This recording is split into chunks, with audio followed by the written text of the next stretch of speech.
ma présentation, je l'ai intitulée Feed-in Investment des toits solaires pour l'autoproduction. Donc c'est une expérience tunisienne et du PV raccordé au réseau. Pourquoi je l'ai appelé Feed-in Investment? Parce qu'on parle beaucoup plus du feed-in tarif que du feed-in investment. En France et en Europe, et en Espagne d'ailleurs, il y a beaucoup de subventions pour racheter le kilowattheure produit par les particuliers. Nous, comme déjà le prix du kilowattheure est déjà subventionné par le gouvernement, donc on s'est dit on ne va pas subventionner le kilowattheure. On va subventionner l'investissement des installations. C'est une autre approche, mais on verra par la suite les résultats que nous avons obtenus grâce à ce concept qui, au début, ne paraît pas aussi évident que ça. Mais avant de parler de ça, on va donner un petit aperçu des chiffres clés, des indicateurs un petit peu de l'électricité en Tunisie. Alors, la Tunisie, c'est un petit pays qui a à peu près dans les 11 millions d'habitants.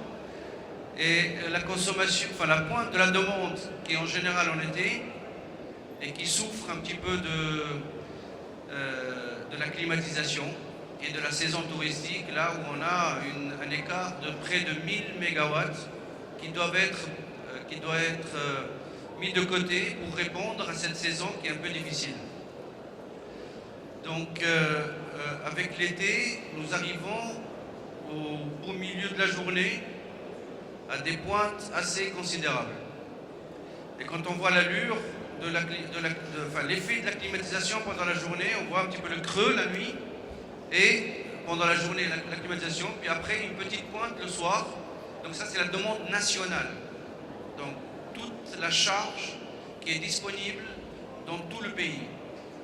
On parle de mégawatts, des milliers de mégawatts au niveau national.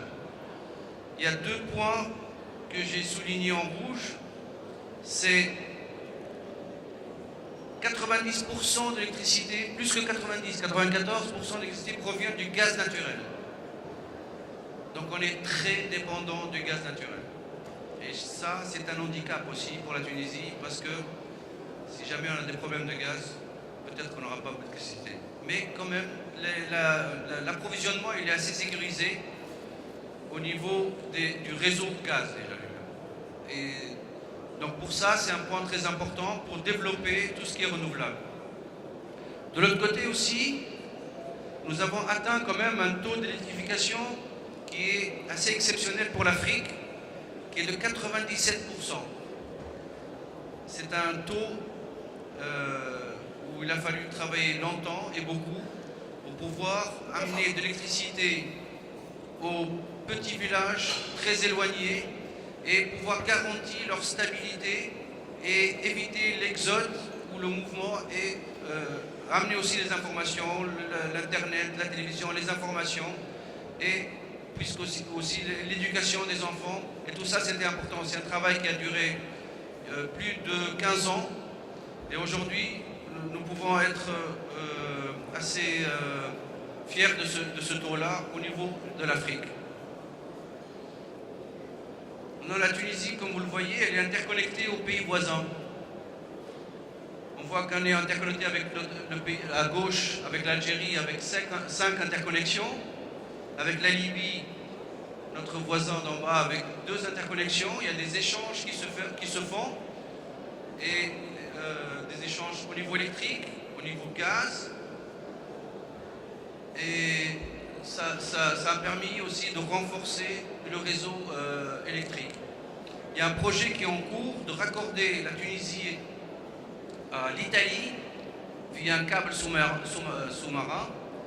Et ça, c'est une étude qui est en cours et j'espère qu'elle va aboutir d'ici quelques années. Bien sûr, nous sommes interconnectés avec l'Algérie, donc le Maroc, donc l'Europe. Donc la même fréquence d'électricité qu'en Europe, c'est la même qu'au Maroc, qu'en Tunisie. Donc tout est synchronisé. Donc ça, c'est un aperçu un petit peu du maillage du réseau. Alors ce que nous avons comme ressources solaires, c'est assez particulier. On voit quand même qu'il y a un gradient qui part du nord au sud et qui peut varier pour atteindre si on fait la conversion en énergie électrique, on peut atteindre de 1300 à 2000 kWh par an, tout en restant toujours raisonnable. On peut avoir aussi la production beaucoup plus performante que ces valeurs-là, mais c'est des valeurs qui sont minimales. Alors nous avons un défi aussi à relever, c'est que, comme on l'a constaté, que la consommation nationale, elle est beaucoup plus importante pendant la journée, surtout en été. Donc, elle commence déjà le matin, quand les gens vont à l'administration, quand les hôtels commencent à rafraîchir un petit peu les chambres, les couloirs, etc. Et on voit une différence assez importante. Et de l'autre côté, nous avons aussi des mesures qu'on a faites sur un projet pilote d'une installation photovoltaïque. Et on voit à peu près que c'est la même allure. Donc le soleil se lève, l'administration fonctionne, les industriels fonctionnent, et tout ça se met en route. Et puis c'est la même tendance, c'est la même allure. Et ça, on s'est dit quand même, il faut peut-être réfléchir pour faire quelque chose. On a vu par exemple en Allemagne, on a pris des courbes de la demande énergétique électrique en Allemagne sur une semaine. Donc on voit bien que le passage pendant la journée, ça monte, puis après ça se calme la nuit, le jour d'après. Et pendant le week-end, on voit que le samedi c'est beaucoup plus calme parce que les industries sont fermées, les gens sont au repos à la maison, etc. Et on voit que l'intégration progressive de l'énergie photovoltaïque, ils ont prévu aussi, pour l'éolien, par hasard, il y a de la production électrique pendant la pointe, mais surtout pendant la journée, on voit que les centrales classiques qui vont au charbon ou au gaz sont moins sollicitées et qu'ils donnent de l'énergie où on peut gagner beaucoup de combustible concernant ces centrales classiques. Donc ça, on a simulé et on a vu par exemple plusieurs scénarios. Si on installe 10 gigawatts, 20 gigawatts, 30 gigawatts en photovoltaïque, quel serait l'impact sur la demande nationale et sur le parc de production des centrales. Alors on regarde de l'autre côté aussi comment ça se passe au niveau du marché financier du photovoltaïque. On constate que pendant les 4-5 dernières années, le prix il est descendu de 70 à 80% du PV. Aujourd'hui, on parle de 0,5 $ à peu près le watt crête. Avant, c'était 2 fois plus ou 3 fois plus.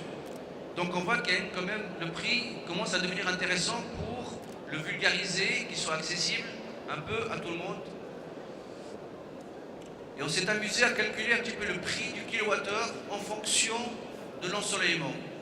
Quand on voit par exemple à 5 € le watt crête installé, on voit que les prix suivant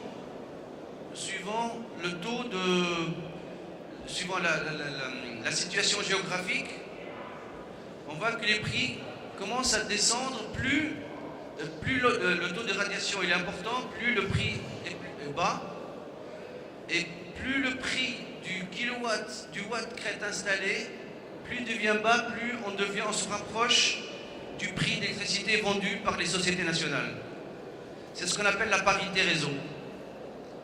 Et là, petit à petit, on commence à atteindre la parité réseau. Donc le photovoltaïque devient intéressant. Et c'est peut-être des fois plus intéressant de mettre des systèmes photovoltaïques pour l'autoproduction que d'acheter l'électricité à la société nationale. Du point de vue social, comme disait mon collègue, c'est que quand on compare les différents moyens de production disponibles pour générer un mégawatt, on voit par exemple que le solaire photovoltaïque, il génère plus d'emplois, 3 fois plus d'emplois que la géothermie, la biomasse ou l'éolien. Donc c'est un générateur d'emplois, le photovoltaïque.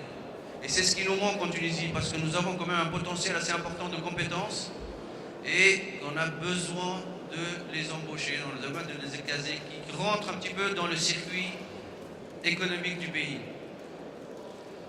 Alors voilà, ça c'était la situation.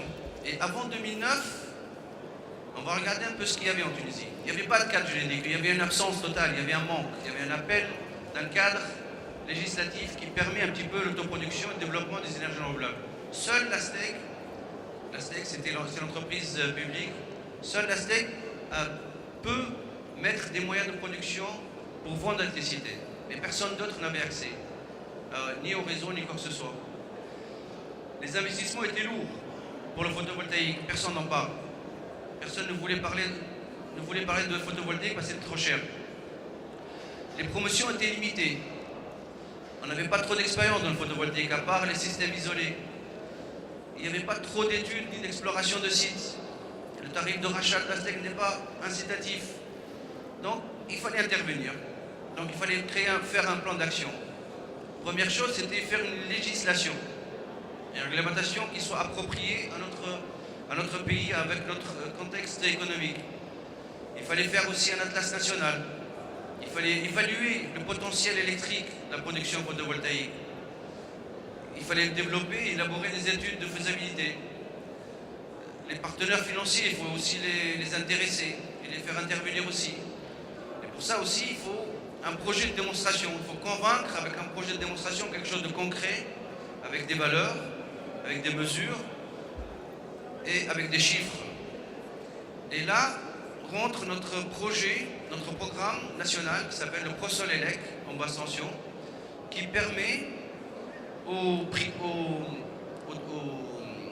domestiques, enfin aux habitations, aux particuliers d'installer des systèmes photovoltaïques sur leur toit et générer l'électricité et consommer ce qu'ils ont produit et le reste, obliger la STEC à le stocker et éventuellement le soir pouvoir les récupérer et faire un bilan énergétique à la fin de l'année. Et la dernière chose, c'est faire encore des centrales photovoltaïques qui c'est en cours. Dans quelques semaines, il y aura un appel d'offres pour 10 MW photovoltaïques dans le sud de la Tunisie. Et c'est à partir des projets pilotes, comme on a fait pour l'éolien. On a commencé toujours par un petit projet de 10 MW. Et une fois qu'on a bien maîtrisé cette technologie et son intégration au réseau électrique, et maîtriser un petit peu les différents problèmes, tout ce qu'on va découvrir. Une fois qu'on a maîtrisé ça, il y aura probablement un programme très ambitieux au niveau du photovoltaïque. Alors le cadre juridique, jusqu'en 96, la STEC elle avait le monopole pour la vente, la production, le transport, la distribution, tout sur l'électricité. 96, c'est la première IPP, donc Independent Power Producer, la première compagnie privée à faire de l'électricité et la vente toujours à la STEC. Après, ça a évolué. Donc on a permis aux auto-cogénérateurs de vendre l'électricité. 2009, c'est la dernière loi qui est apparue.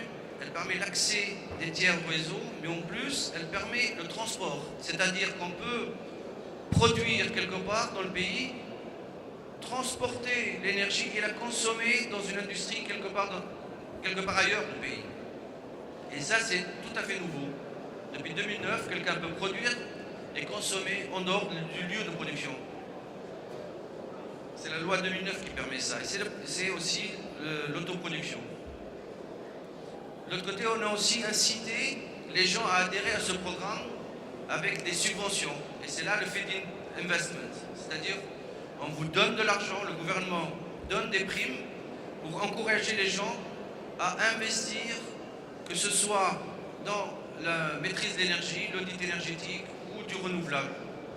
Et là, les taux, c'est un ordre de grandeur ramené soit au kilowatt, soit à l'investissement, pour inciter les gens. Donc là, je cite le décret 362 du 9 février 2009.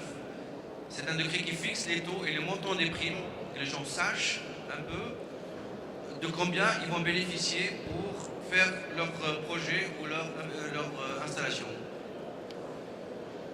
Alors, et du coup, pour le programme ProSolElec, il y a un schéma de financement qui est assez soft, qui est assez... Au début, la STEC participait avec l'onduleur et le compteur. Vu que les prix ont descendu, on s'est dit quand même, on ne va pas financer un projet où les gens ils retrouvent quand même leur compte. Donc on a gardé le même principe et on a essayé de se faire rembourser sur une période assez longue, sur 7 années. Donc les gens peuvent investir, ils ont du gouvernement une subvention et ils peuvent payer sur 7 années sur la facture d'électricité. Donc c'est vraiment un investissement et avec un crédit très soft et avec des taux d'intérêt qui sont intéressants. Alors le système il n'est pas simple. Il y a 5 intervenants. Donc il y a l'installateur, c'est lui qui fait tout, le pauvre. C'est lui qui doit aller chercher le client pour le convaincre qu'il doit mettre une installation. Il doit aller chercher à l'Agence nationale pour la maîtrise de l'énergie, en bleu au centre, pour lui dire voilà j'ai un dossier, donnez-moi la subvention. Il doit aller voir la STEG pour lui dire voilà j'ai un nouveau client qui va se brancher sur le réseau et qu'il va avoir une installation prière, vérifier ses équipements et la technique qu'il va mettre pour le réseau. Et tout ça se met en route. La STEC va passer le dossier à la banque, lui dire voilà, il y a quelqu'un qui va prendre un crédit, alors libérez le crédit, donnez-le à l'installateur, et moi de mon côté, je vais récupérer l'argent sur la facture d'électricité. Donc tout ce système, au départ c'était dur, c'était pas simple. Maintenant ça commence à se roder, et les installateurs commencent à s'habituer, ils ont trouvé la bonne formule, les bonnes astuces pour aller plus vite et récupérer l'argent. Mais ça marche. Alors le principe est simple, donc le système se met sur le toit, il y a un onduleur qui fait passer du courant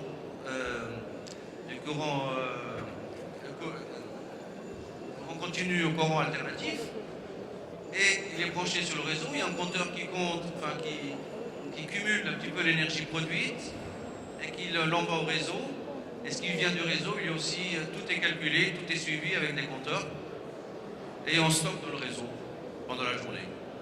Alors si on regarde une courbe de charge d'un ménage qui a 3 kW installés, on va voir un peu ce qu'on récupère pendant la journée. C'est un cas typique, c'est un cas d'école, donc c'est en 3 kg. La nuit, il se produit. Pendant le matin, la machine à laver se met en route, donc on va chercher du réseau un petit peu d'énergie. Il y a la machine, à midi, il y a la préparation, donc on va consommer de l'énergie. Pendant tous les points, toute la partie, elle est envoyée au réseau et elle est récupérée pour être consommée ailleurs ou être stockée par rapport aux clients.